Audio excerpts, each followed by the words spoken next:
மக்கள் நலன் செய்திகள்.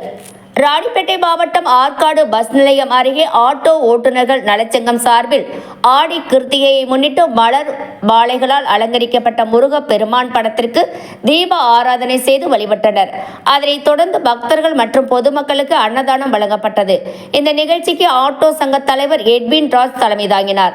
சிறப்பு அழைப்பாளர்களாக திமுக நகர செயலாளர் ஏ.வி. சரவணன், நகரமன்ற உறுப்பினர் பொன் ராஜசேகர் கலந்து கொண்டு அன்னதானத்தை தொடங்கி வைத்தனர்.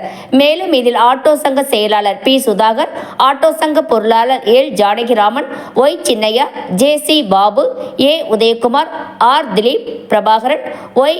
என்றி, யோகநாதன் மற்றும் ஆட்டோ ஓட்டுநர் சங்க உறுப்பினர்கள் கலந்து கொண்டனர். செய்தியாளர் பி. பெருமாள். செய்தி தொடர்புக்கு 9626515203.